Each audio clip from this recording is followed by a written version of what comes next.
Welcome to my Stop Fighting with Your Son podcast. If this is your first time here, I recorded 4 episodes especially for you to help you eliminate the fights right away and start connecting with your boy as soon as possible. Go to episodes 54 through 59. I have 4 boys of my own, and I know better than anyone how much you want to have a good relationship with your boy and all the things that can come in your way. If you are a mom of boys, I am the coach for you. Let's go. Hey guys, how's everyone doing this week? I am doing really well, but my 2 of my little kids are home with a cough, and it's not COVID, but they can't go to school. So it's been 3 days, and I've had a lot of questions. Mama, how is this? Mama, what is that? And I'd like to say I think nice thoughts about those questions, but little kid questions can get too much. That's just all I'm going to say. I love them though. They're super cute, and I love having one-on-one time. It's just I get to my limit. And so this actually is perfect because I'm going to talk about today little kids and the conversation I had with my client recently. She has 2 little kids, 2 and 4, and she was having a hard time judging herself, feeling guilty about having them watch too much TV.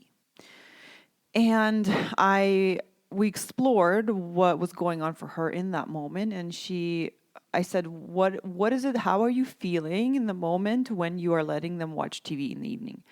And she said, defeated. And I said, what is the thought that's creating that feeling? And she said, it's too hard. I can't do it. So I said, okay, so let's picture this woman. It's the end of the day. She spent the whole day either working or with the kids. And in the evening, she's thinking, this is too hard. I can't do it. She's feeling defeated, and she turns on the TV for her kids. Now, I said, can we have a minute? Can you have a minute of just compassion for her? What do you think about this woman who's feeling defeated? And as soon as we looked at it that way, my client was able to see it from the outside and really feel bad for the woman and stop judging her and just really agree, yeah, you're right, this is hard. And it's totally understandable that you're going to turn the TV on. Raising little kids is hard, and you are feeling defeated. Of course, you're going to need a break. And so, but just looking at that moment from the outside gave my client perspective and gave her an opportunity to feel compassion for herself instead of judging herself harshly, right? And so this is my message to you today. If you have little kids and you need to hear this, this is the message for you, is that it's hard and it's understandable that fill in the blank. It's understandable that you don't do the best meal for them ever. It's understandable that you don't take them to the park because you need a nap and you turn on the TV. It's understandable that you let them watch too much TV, or it's understandable that you don't clean up the house. It's hard, and it's understandable that you're feeling a certain way and you do this thing, right? And the reason why I created this podcast today about this message, which seems super obvious, but I remember being myself for the last, 8 years with little kids, and people telling me, oh, it's hard. And I remember that message not landing at all. And I also was thinking, and what's the point? What's the point of saying it's hard? How is this helpful?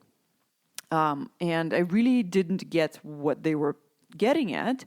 And I thought today, why is it like, even for this client, she didn't have that perspective. Like, of course she wants to turn on the TV because raising little kids is hard. Of course, right? She didn't have that. Instead, she had this idea of how a mom should always have something nice to do with the kids and should not let them watch TV and should never be tired and like have this idealistic vision for herself, right?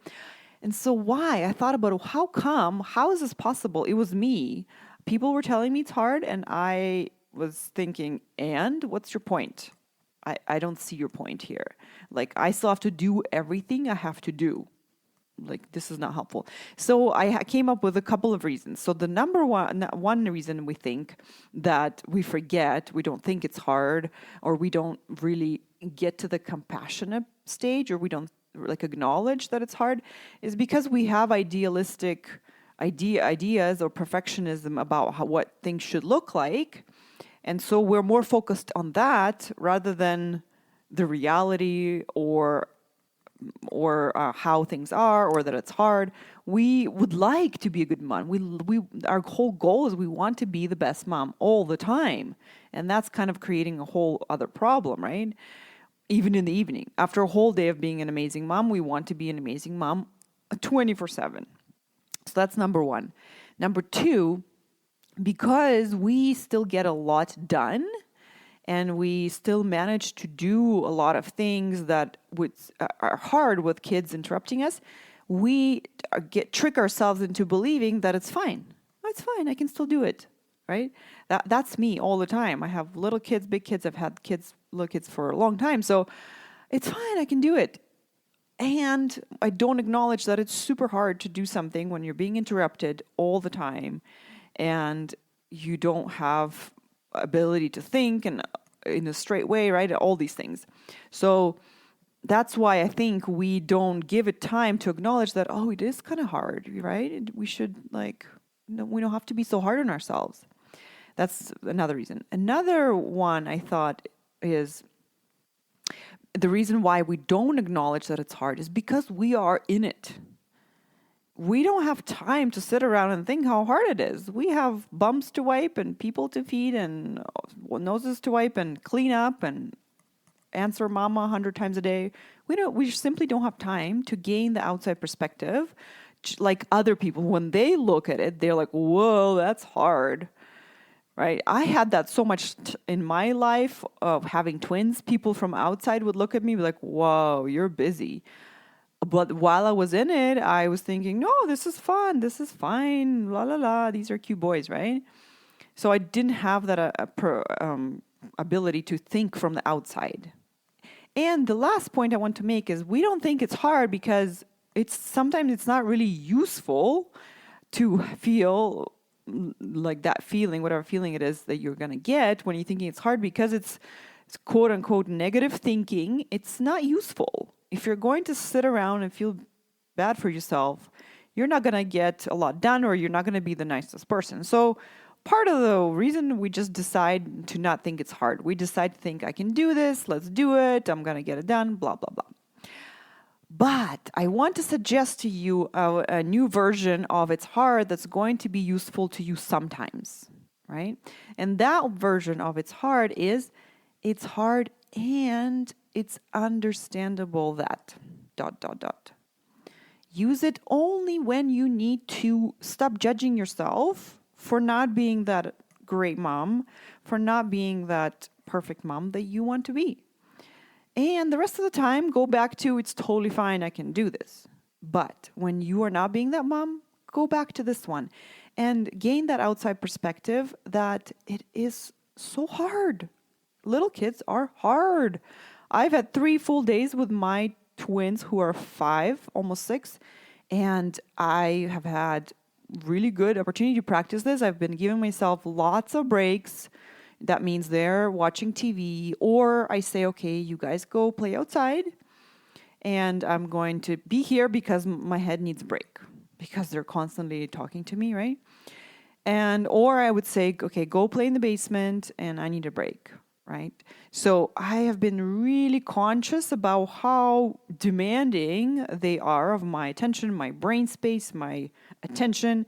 And so I've been practicing what I'm preaching right now, and it feels really good, even though it still feels draining. So this week, it's hard, and it's understandable that I let them watch a little bit more TV than I usually would. And it's hard, and it's understandable that now, while I'm recording this podcast, they're upstairs watching TV, and I gave them, instead of some fruit and some healthy snack, I gave them a juice box and a granola bar. probably not the best choice, but good enough. It's understandable, totally fine. And the last piece I want to leave you with is that sometimes our best is great. Sometimes our best looks amazing. Sometimes our best looks like we're reading them a book and everyone's happy, or we're baking with them, or we're taking them to the park, or we're brushing their hair or their teeth, or putting them to bed, or singing them a song, or whatever. Sometimes our best looks great, and sometimes our best looks terrible, and it's okay. Sometimes our best looks like we're letting them watch TV or feeding them not the healthiest food. And both of them are our best. And I want you to really keep that in mind. And we don't have to do our best 100% of the day, of the time with the kids, because we are human. If we could do our best all the time, then we would be a robot. Okay? So how can you ask yourself, how can I use this sentence in my life? It's hard with kids, and it's understandable that I do this. Right? It's okay. It's okay for me to do this. I totally get this. How am I feeling when I do this? When I'm not doing my best, when my best doesn't look like my best, right? How am I feeling? What is the feeling that's driving that action that I don't love? Can I just give myself a big hug and say, of course you're like giving them a bunch of TV. Of course, right? You're still a good mom. You are a good mom all day, every day, but it doesn't mean that you're going to be on like a robot doing all the perfect things that a mom does.